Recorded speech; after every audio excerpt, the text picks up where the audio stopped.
Cinema के point of view से जब भी मुग़लों का नाम आता है तो हमें याद आते हैं के आसिफ और उनका शानदार क्रिएशन मुग़ल आज़म।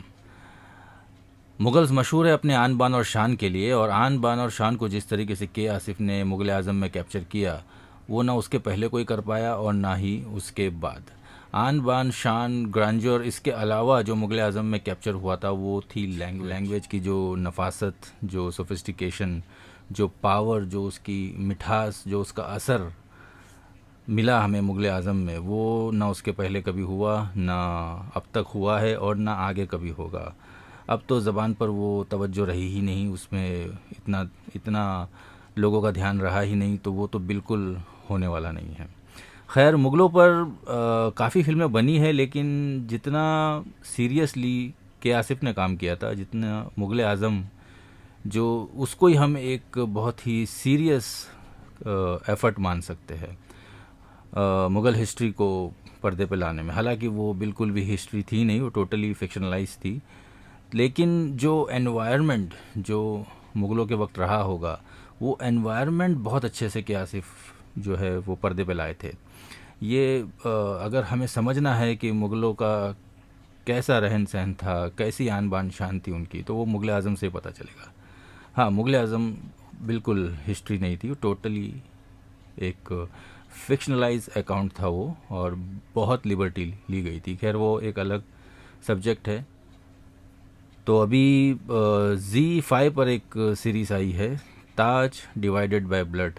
देखते हैं इसके कितना सीरियसली मेकर्स ने इसे लिया है और कैसे इन लोगों ने मुग़ल इतिहास को पेश किया है।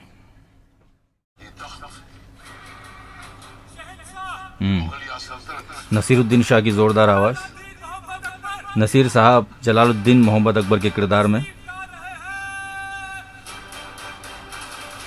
अदिति राव हैदरी। क्या सबसे पहले पैदा होना ही किसी इंसान को ताज पहनने का हकदार बना देता है? इसलिए आइंदा मुगलिया तख्त काबिलियत देखकर चुना जाएगा, उम्र नहीं। की बेसिक डायलॉग है, लैंग्वेज बहुत ही बेसिक लेवल की है, बिल्कुल ही इसको मुग़ल आज़म से तो कंपेयर करना छोड़ दीजिए, लेकिन जो नॉर्मली भी अगर हम उस स्टैंडर्ड को काफ़ी नीचे भी लेकर आए तो भी ये कहीं फिट नहीं बैठ रहा। डायलॉग डिपार्टमेंट में तो जैसे मुझे उम्मीद थी नहीं पहले भी कि कुछ होगा, लेकिन ये तो ज़रा ज़्यादा डिसअपॉइंटिंग लग रहा है। आगे देखते। और इसका फैसला हम करेंगे। नसीर साहब थोड़े थके हुए दिख रहे हैं।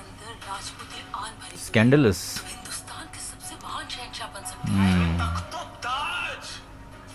नॉर्मल जो वेब सीरीज़ के एलिमेंट्स होते हैं वो भी इसमें आ गए हैं। Violence, sex. मुगलिया सल्तनत को आगे वही ले जा सकता आई है होप गाली गलौज नहीं होगी। आप जैसा कोई। जहां पर ये तख्त की लड़ाई भाई भाई के रिश्ते को खत्म कर देगी। जब तक डायलॉग्स बहुत डिसअपॉइंटिंग है, डायलॉग्स बहुत डिसअपॉइंटिंग है। परिवार भी मजबूत ही रहेगा। एक हिलती ईंट ही काफी है। हिलती ईंट भी काफ़ी है। समझ में नहीं आया डायलॉग। अनारकली, अदिति राव हैदरी। कास्टिंग, अदिति राव हैदरी की कास्टिंग सही है। नसीर साहब भी जलालुद्दीन मोहम्मद अकबर के किरदार में बहुत अच्छा कास्ट हुए हैं। कि तुम किसकी हो? आप जानते हैं मैं कोई सिपाही नहीं। शहजादे का सिपाही होना जरूरी नहीं। आपके अबू जान चाहिए जानना मुझे कि अबू जान क्या चाहते हैं। कुछ है जो हमें एक दूसरे एक्टिंग स्टाइल में भी वो ठहराव नहीं है। का पानी जब जब लाल होगा। ये बड़ा सरप्राइज है, धर्मेंद्र साहब को एक सूफी संत का किरदार दिया गया है। धर्मेंद्र बहुत जच रहे हैं, कास्टिंग अच्छी है। मेरे ख्याल से राहुल बोस को मैंने देखा।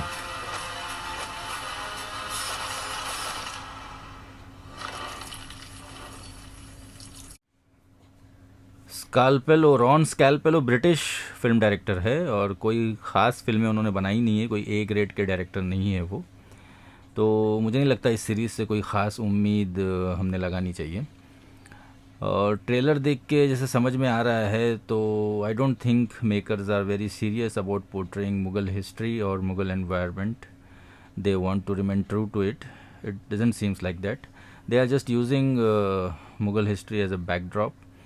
और हॉट टाइटल है आज, हॉट टॉपिक है मुगल्स आजकल, तो may be they want to encash that. Regular जो वेब सीरीज़ के एलिमेंट्स अभी हो गए हैं, जो वायलेंस है, सेक्स है, ग्लॉस है, ये सब ही ये लोग दिखाना चाह रहे हैं मुग़ल बैकड्रॉप के अगेंस्ट में.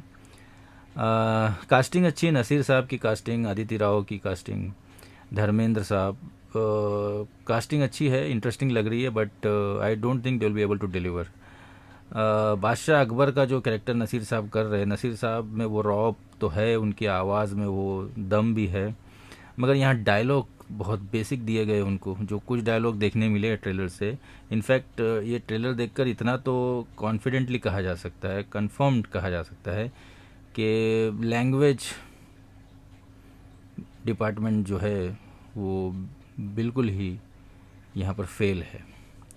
डायलॉग्स बहुत बेसिक है और ये काफ़ी है इस पूरे सीरीज़ को जो है नीचे लाने में, क्योंकि ये जितना इम्पोर्टेंट है, लैंग्वेज जितनी इम्पोर्टेंट है, अगर आप कुछ भी हिस्टोरिकल बना रहे हैं तो उससे जो स्पेसिफिक लैंग्वेज है उस कहानी की, वो बहुत मायने रखती है. उर्दू तो नहीं बोली जाती थी मुग़लों के ज़माने में, फ़ारसी बोली जाती थी, लेकिन अभी हम तो उसे जो उर्दू को ही उसका रिप्रेजेंटेशन मानेंगे. तो उस एनवायरनमेंट पे फिट बैठना, उस शान व शौकत, उस आन बान शान पर फिट बैठने के लिए वैसी लैंग्वेज की ज़रूरत है, और बिना उस लैंग्वेज के वो फील, उस एरा का जो फील है वो फील नहीं आ सकता है. एक्टिंग भी बहुत ही चालू किस्म की लग रही है बाकियों की, बिल्कुल भी उसमें वो ठहराव, उस ज़माने को दोबारा लाने की कोशिश, उस एरा को जो है रिक्रिएट करने की कोशिश, वो किसी एक्टर में नज़र नहीं आ रही है. नसीर साहब बहुत डिसइंटरेस्टेड लग रहे हैं. May be I am wrong, जब हम ये देखेंगे तब पता चलेगा. ट्रेलर में ऐसा थोड़ा डिसइंटरेस्टेड लग रहा है, शायद वो जो है उकता गए आसपास का माहौल देखकर कि जिस तरह से ट्रीट किया जा रहा है, मेकर्स का जिस तरह का अप्रोच है, मे बी उसके वजह से वो जो है उकता गए, ऐसा लग रहा है, थोड़ा डिसइंटरेस्टेड लग रहे हैं. आई डोंट नो कि ये सही है या नहीं, तो पूरी सीरीज़ देख के पता चलेगा. खैर, अब जो भी है देखते हैं, जब सीरीज़ आएगी तो पता चल जाएगा कि एक्चुअली इसमें है क्या.